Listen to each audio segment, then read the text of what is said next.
YouTube, Awesome Rider here. It's officially our review time. Why am I starting it like this?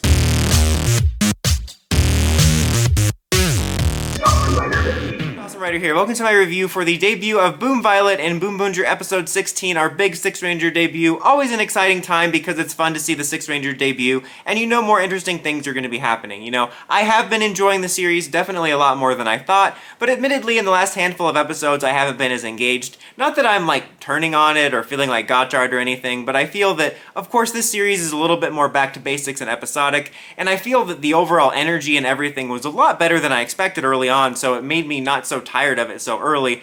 But admittedly, because there's not a lot to grapple onto and things have been more fillery, I haven't had so much of a zest for it as I used to. So it's nice to get a little bit injection of adrenaline with the debut of this, and I hope it injects some more interesting elements, because we certainly don't have an overarching serialized story like King Oger, we just have the Grand Prix, but there's certainly something I'm interested in about the worlds, particularly the way it pertains to Boombot and now Boombot Violet, that's what I'm going to be calling them.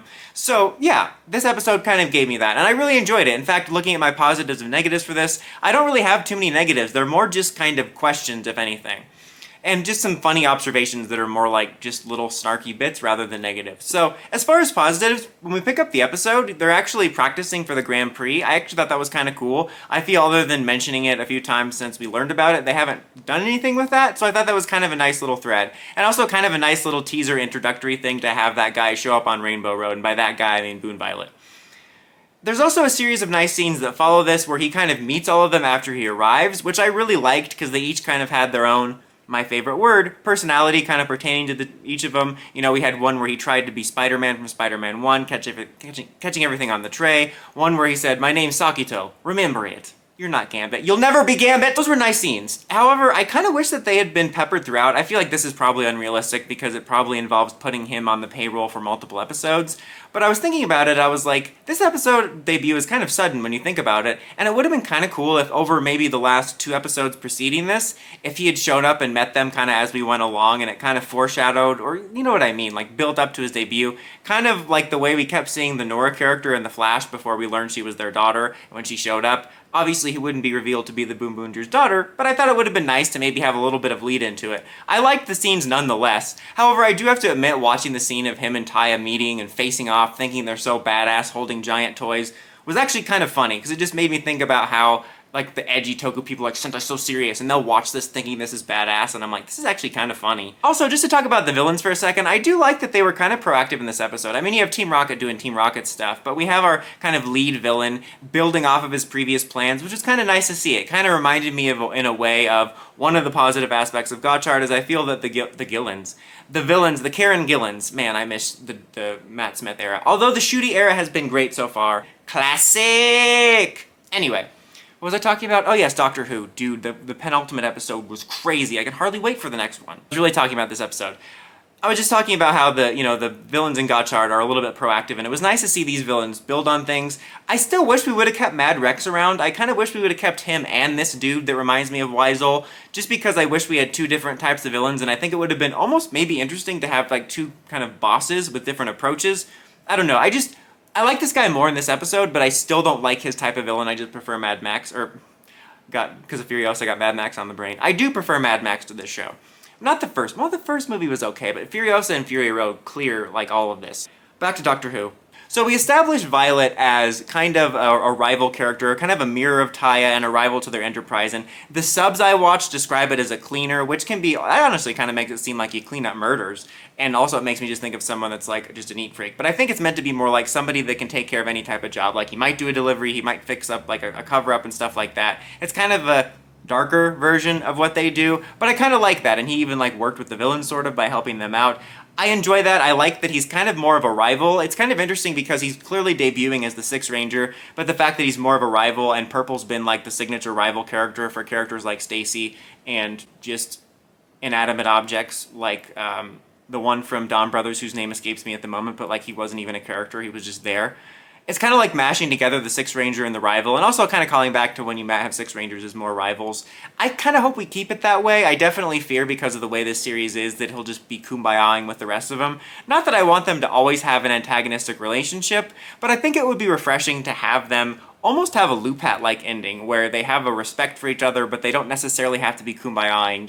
I think I'm just having PTSD because of Ryder always having to come around to the main character's point of view, and I just like crave having characters that are like having a mutual respect but have different points of view and styles. And I think it would be nice by the end of the series if, even though they'll have to work together obviously over the course of the series, for them to just not necessarily be BFFs by the end. I just kind of like the rivalry aspect.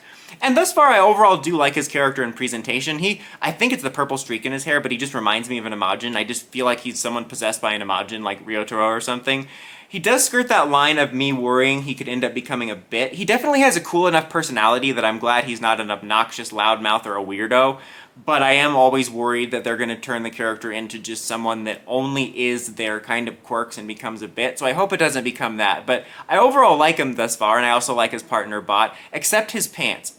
Not the Bot's, his pants. I think his pants might be a war crime, I'm not sure. It's like he deflated a bouncy house and just wore them. It's awful. He had a really strong debut fight too. You know, the fights have always been a strong part of BoonBoomger that I praise almost every week, and this was no exception. Really creative and fun the way he used his changer, and I like the way his changer works. It's kind of like a weapon changer because it transforms into a bow, but because it's a controller thing too, kind of being video game controller based, but also kind of a remote control car based thing. I know that there's like a Formula 1 thing in there, but it's got multiple things going on. But I do like it because it also feels like kind of just a larger morpher device too. I think it's rather unique, and I am very happy that it's a different voice. I still would like a more badass voice, not necessarily for this series because it fits, but I'm hoping future Sentai series incorporate more cool sounding voices. But I'm glad that this isn't that nails on the chalkboard shrieking voice we have for the others that's pretty common amongst a lot of Sentai stuff, and it's very fitting for this, and I really like the jingles for it as well. So yeah, honestly, everything overall about the episode is pretty strong. He made a strong first impression, he was really fun to watch, both in and out of suit. I'm really interested to see how the dynamics change, and there's some interesting stuff about his dynamics with Boombot, because